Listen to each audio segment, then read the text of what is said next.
ગૃહ રાજ્યમંત્રી હર્ષ સંઘવી ઘટના સ્થળ પર પહોંચ્યા છે। હર્ષ સંઘવી સાથે ડીજીપી સહિતના પોલીસ અધિકારીઓ પણ ત્યાં હાજર છે। થોડીક જ વાર બાદ હર્ષ સંઘવી સિવિલ ખાતે પહોંચશે અને જે બેઠક યોજાવાની છે તે બેઠકમાં ઉપસ્થિત રહેશે। થોડી જ વારમાં હર્ષ સંઘવી સિવિલ હોસ્પિટલ ખાતે પહોંચશે। ઘટના સ્થળ પર ગૃહ રાજ્યમંત્રી હર્ષ સંઘવી પહોંચ્યા છે। અર્પણ અમારી સાથે લાઈવ જોડાઈ ગયા છે। અર્પણ, કાટમાળ જેમ જેમ કાઢવામાં આવી રહ્યો છે તેમ મૃતદેહો પણ મળી રહ્યા છે। હર્ષ સંઘવી ત્યાં પહોંચ્યા છે, શું વિગતો હાલ?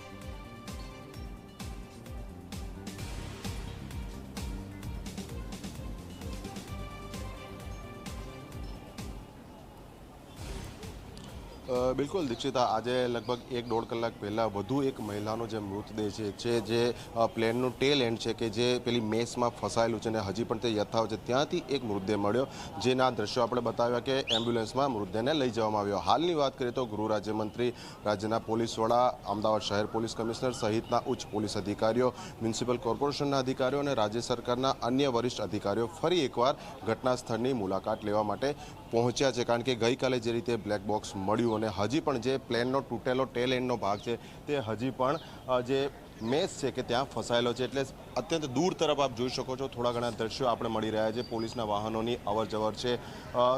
હર્ષ સંઘવીની જે એન્ટ્રી છે તે અન્ય વિસ્તારમાંથી થઈ છે અને હાલ ખૂબ જ દૂર સુધી પોલીસ બેરિકેડિંગ કરવામાં આવેલું છે, કારણ કે તપાસ ચાલી રહી છે અને જે આ ઘટના સ્થળ છે તેનામાંથી હજી પણ ઘણા એવા પુરાવા મેળવવાના છે અને હજી જે રીતે સમયાંતરે ક્યાંક આખા મૃતદેહ અથવા તો મૃતદેહના કોઈક ભાગ, શરીરના અવયવો વિવિધ એજન્સીઓને મળી આવે છે, એટલે તે ડેમેજ ન થાય, અન્ય અનઅભિનંદનકૃત લોકોની અવરજવર ત્યાં ન થાય તેના માટે આખો જે એરિયા છે તે કોર્ડન ઓફ કરી દેવામાં આવ્યો છે અને જ્યાં નજર કરો ત્યાં ફક્ત પોલીસના જવાનોનો બંદોબસ્ત અહીંયા જોવા મળી રહ્યો છે। એટલે હવે જોવાનું એ રહે છે કે અહીંયા આવ્યા બાદ ગૃહ રાજ્યમંત્રી મીડિયા સાથે કોઈ વાત કરે છે કે કેમ, કારણ કે અહીંયાથી મુલાકાત બાદ તેઓ સિવિલ હોસ્પિટલ ખાતે પહોંચવાના છે, જ્યાં રાજ્ય સરકારની સૌથી મોટી પ્રાથમિકતા એ છે કે શક્ય બને એટલા ઝડપથી ડીએનએ રિપોર્ટ જે છે મૃતકોના અને તેમના પરિવારજનોના રિપોર્ટ એકબીજાને સોંપી શકાય, જેના આધારે મૃતકોની આઈડેન્ટિફિકેશન કરી શકાય અને જે મૃતદેહો જે હજી પણ કોલ્ડ સ્ટોરેજમાં પડેલા છે તેમને તેમના પરિવારજનોને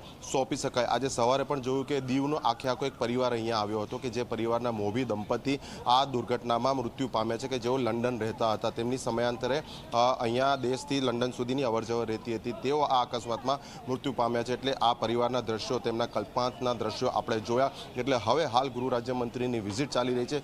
જોવાનું એ રહે છે કે તેઓ ક્યાં બાજુ નીકળે છે અને તે બાદ મીડિયા સાથે કોઈ વાતચીત કરે છે કે કેમ। દીક્ષિતા, બિલકુલ આભાર, આપની પાસેથી અપડેટ્સ લેતા રહીશું। તો ઘટના સ્થળ પર ગૃહ રાજ્યમંત્રી હર્ષ સંઘવી ત્યાં પહોંચ્યા છે। એ વિસ્તાર છે તેને કોર્ડન કરી દેવામાં આવ્યો છે, લોકોને ત્યાંથી દૂર રાખવામાં આવી રહ્યા છે, કારણ કે ત્યાંથી મહત્વના પુરાવાઓ પણ મળી રહ્યા છે। હર્ષ સંઘવી સાથે ડીજીપી સહિતના પોલીસ અધિકારીઓ પણ ત્યાં હાજર છે।